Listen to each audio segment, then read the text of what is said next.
Olá, está começando a sexta aula do curso Como Montar uma Carteira de Ações Vencedora. Nessa aula, a primeira aula do terceiro módulo, né? A gente vai falar primeiro as maneiras de montar uma carteira de ações dependendo do diferente tipo de investidor, o perfil, o horizonte de investimento. Então vai ser uma aula um pouco mais teórica.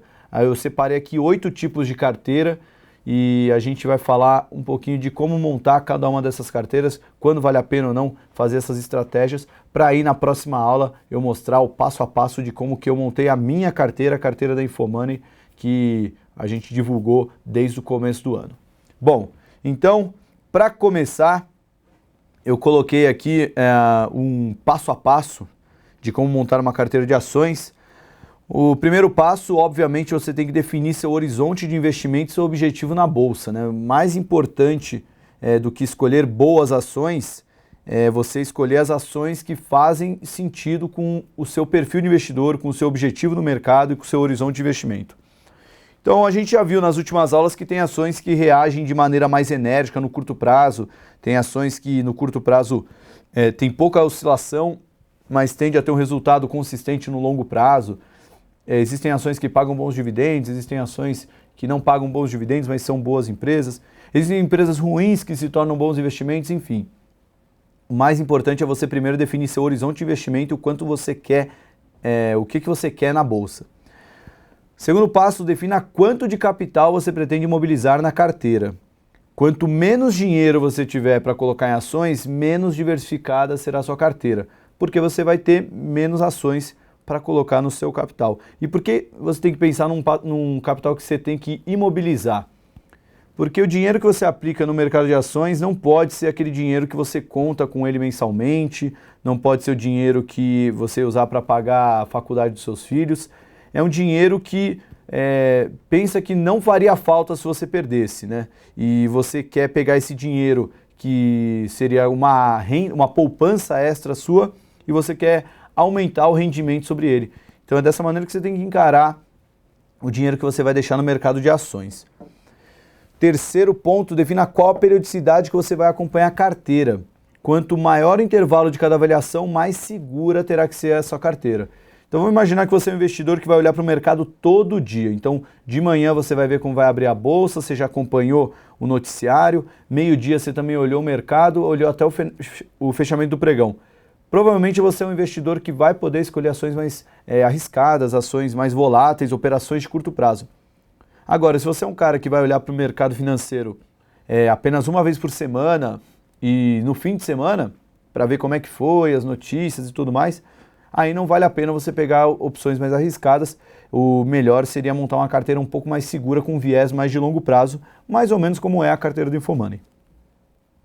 Certifique-se de que a distribuição de risco da carteira está condizente com o seu perfil de investidor ou perfil da sua carteira. Não vale a pena você comprar ações de beta elevado, que tem uma característica mais arriscada, se você é um investidor que não gosta de abrir seu portfólio em uma semana e ver que ele está rendendo 1% e depois de uma semana ele está caindo 12%. Se você não é um investidor que aceita o risco, então monte uma carteira menos arriscada.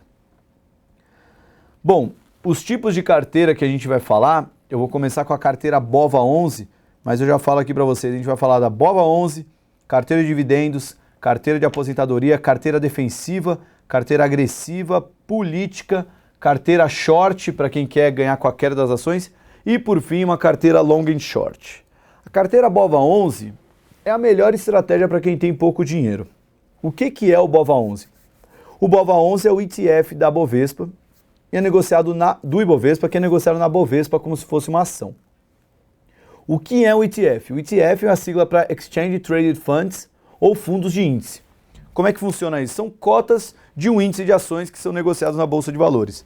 Então, na prática, o BOVA11, a gente viu lá que o Ibovespa é aquela carteira que contém mais de 60 ações com participações ponderadas entre elas. O BOVA11 é como se você pegasse o Ibovespa, a carteira do Ibovespa, e transformasse em pequenas frações, né, em pequenas cotas. Cada uma dessas cotas seria um BOVA11. Então, na prática, quando você está comprando um BOVA11, que é o ticker, né, o ETF do Ibovespa, você está comprando uma parte que contempla toda a participação do Ibovespa. Então, por exemplo, se você comprou R$1.000 de BOVA11, você vai pegar esses R$1.000 e vai transformar na carteira do Ibovespa. Então, se a carteira do Ibovespa tem 10% de Itaú, então quando você comprou R$1.000 de BOVA11, você comprou uma carteira que tem R$100 de Itaú, aí vai ter R$90 de Bradesco, R$80 de uma outra ação, e dessa forma vai indo. Por que é uma vantagem? Porque para quem tem pouco dinheiro é a forma mais eficiente de você montar uma carteira diversificada. Já que, como eu falei, uma unidade de BOVA11 representa a menor fatia da carteira teórica do Ibovespa. Qual é a desvantagem? Isso é uma desvantagem que eu, Thiago Salomão, acredito, não é um consenso, mas eu nunca gostei de BOVA11 porque ela não estimula o aprendizado prático do mercado de ações.